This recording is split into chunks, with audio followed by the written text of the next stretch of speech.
Welcome back, Wealth Builders. Thanks again for joining Wealth Builders with Fabian, where I'm bringing you financial education to help the 99%. As a reminder, it would really help if you like and subscribe, but most importantly, please learn and apply. As always, I'm not your financial planner, and all investments have risk. This information is for your financial benefit and education because we can all build wealth, and my mission is to show you how. In this video, we're going to go over how to develop a budget. Why should you develop a budget? You could have different reasons for doing that. What I find is that people sometimes make things a lot harder than they need to be. The goal here is to find out how much money comes in, how much money goes out, and then develop a plan to achieve an overall goal in mind. So you have to ask yourself, what is your goal? Why do you feel the need to create a budget in the first place? Is it to pay down a credit card debt, pay off student loans, invest for a down payment on a house, start investing in a Roth IRA or a general investment account, start investing for a kid's college 529 plan, a dream vacation? It's up to you.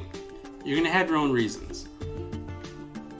Before getting into the mechanics on how to set up a budget, we need to address something. There is a difference between creating a budget if you're single with no kids versus living with a spouse or someone else. The reason why I say this is because there is such a thing as financial infidelity. Please see the article in the description below from Psychology Today. The survey reference indicated that 41% of people lied about money to avoid an argument. Unless you are both working together, honestly, with full transparency, a budget will be doomed to fail. If you have tried to create a budget together, have not experienced success, it may be because of this issue. And the budget itself may not be the issue, but rather there might be a lack of trust or commitment by either party. How do you solve this issue?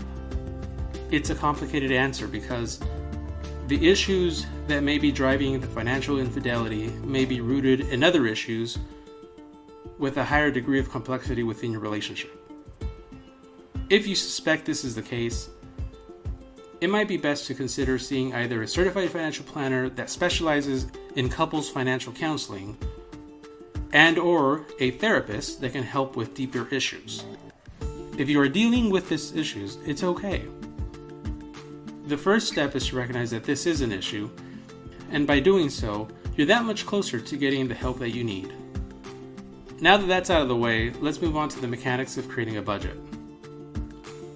The first step is to determine how much income comes in each month.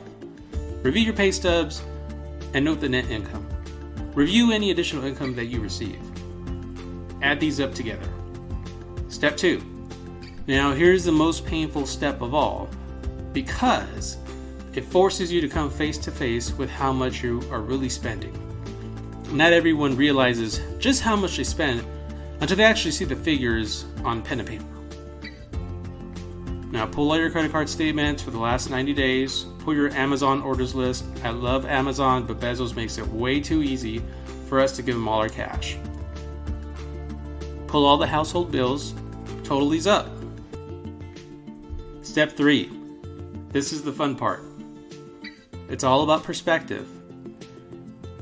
Instead of calling this a cost-cutting action, let's call this a spending plan. Or a how to make your dreams come true plan.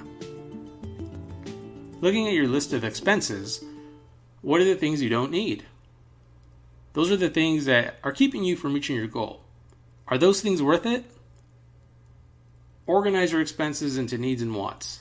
Needs: shelter, food, necessities.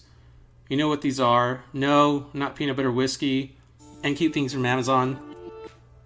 Wants: budgeting is kind of like dieting. Long-term diets work best when they are realistic and easier to stick to over the long term. Same thing with budgets. If you cut too many things out, it will be unrealistic to stick to the budget long term. It's okay to have a couple of wants. It's great to keep up with friends, having some frosty beverages and wings, but I only do this 2 to 3 times a month. Again, it's easier for my waistline as well as my ability to build wealth. Goal allocation. Now, by going through a budget, finding out what you can cut out, this will allow you to free up some resources by reducing some wants to allocate towards your goal. Folks, your wealth builders, don't make it this harder than it needs to be. ID what money comes in. ID how much you're spending. Choose the wants that will let you stick to your budget long term, eliminate the things that will prevent you from achieving your goal, and stick to it.